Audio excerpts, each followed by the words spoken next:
1,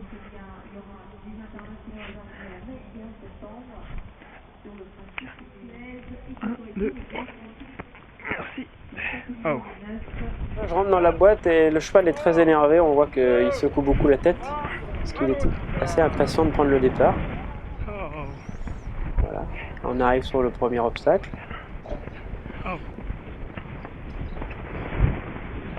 Il faut toujours être bien concentré un peu sur le tracé, parce qu'il y a beaucoup d'arbres. Voilà, le numéro 2 qui est un obstacle simple aussi.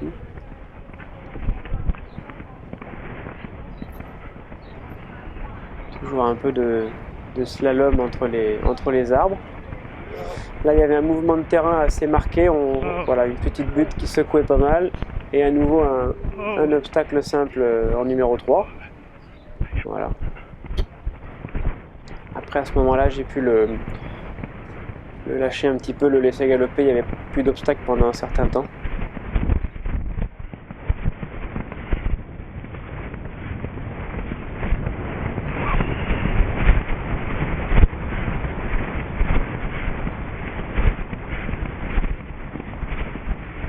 Là, on arrive donc dans ce qu'on appelle la salamande, donc c'est une grande plaine avec pas mal d'obstacles.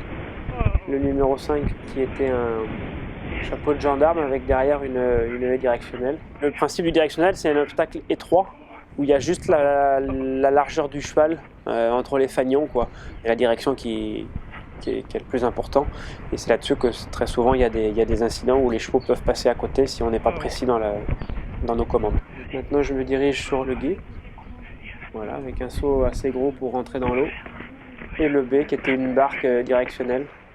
Voilà, maintenant le numéro 6, une grosse table dans la ligne droite. Voilà. Le numéro 7, une combinaison un peu délicate avec un vertical et 2 foulées, une pointe directionnelle. Une pointe, c'est aussi un obstacle directionnel, mais qui est fermé d'un côté et qui est ouverte du côté de la pointe. C'était 7 et 8, ça c'était le 9, un auxerre de haie tout simple. Maintenant je me dirige sur l'obstacle numéro 10 qui est à nouveau le gué, le deuxième passage dans l'eau. Avec une entrée très directionnelle, assez délicate. 5 foulées un peu courtes dans l'eau, contre haut une foulée et une haie en tournant. Maintenant je repars sur 2 obstacles simples. Donc le premier, un Trakenen qui se prend dans la foulée de galop. On retraverse toute la salamande pour aller chercher une table ici, en numéro 12. Et là on va tout en haut là-bas pour sauter la combinaison numéro 13 qui était composée d'un vertical avec une pointe juste derrière. Voilà, donc je reprends beaucoup pour sauter ce vertical et la pointe directionnelle. Et là on quitte la salamande et on retourne dans les bois. Donc toujours pareil avec un tracé un peu sinueux, particularité de ce parcours.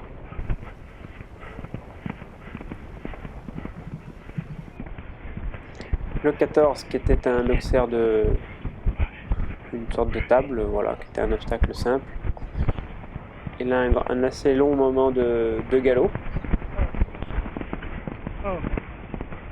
C'est un passage où on est obligé d'accélérer pour gagner par rapport au chronomètre, donc voilà, il n'y a pas la fatigue des sauts, mais par contre on galope un peu plus vite.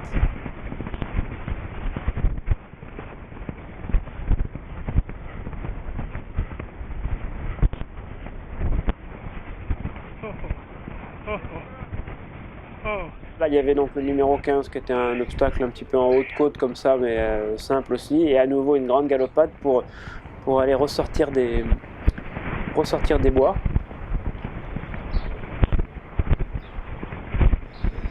Et se diriger ensuite sur la fin du parcours.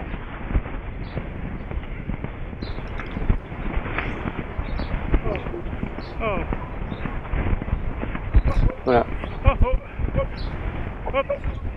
Et là c'est vrai que c'était assez difficile de faire ralentir le cheval après une grande période, un grand passage de galop. Là, donc, Numéro 16, une table avec 3 foulées et un directionnel à la sortie, ouvert des 2 côtés, ça c'est encore plus difficile. Le vrai directionnel qui est ouvert à droite et à gauche, ça il faut vraiment être sur les 2 rênes et que le cheval comprenne bien où on veut l'emmener. Encore une assez grande portion de galop. Le 17 qu'on aperçoit, donc c'est une petite maisonnette en haut d'une côte comme ça. Voilà. Et l'une des grosses difficultés du parcours, le 18, le 3e gué, où on entre par une grosse table. 3 foulées à droite, un directionnel, 2 foulées droite, un 3e obstacle. Voilà. Et là, on va faire la toute fin de parcours en entrant sur le grand parquet, donc sur la grande carrière principale, avec ici encore une combinaison directionnelle avec une barrière blanche à l'entrée et dans le bas, à angle droit à gauche, une pointe. Une pointe, on peut la sécuriser en mettant le bout du nez du cheval un peu du côté où c'est fermé. Des virages pas très agréables à monter, parce que c'était un peu serré comme virage. Là, à nouveau, une grosse table en tournant.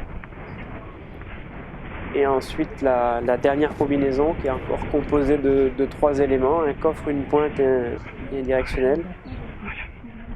Voilà, le premier saut, 1, 2, 3, 4, la pointe et 3 foulées, le directionnel.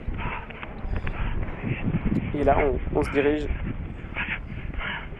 sur le dernier obstacle et la ligne d'arrivée. J'ai essayé d'aller le plus vite possible en soignant mes obstacles, mais j'ai eu le sentiment d'aller assez vite et donc j'étais très satisfait. Ouais.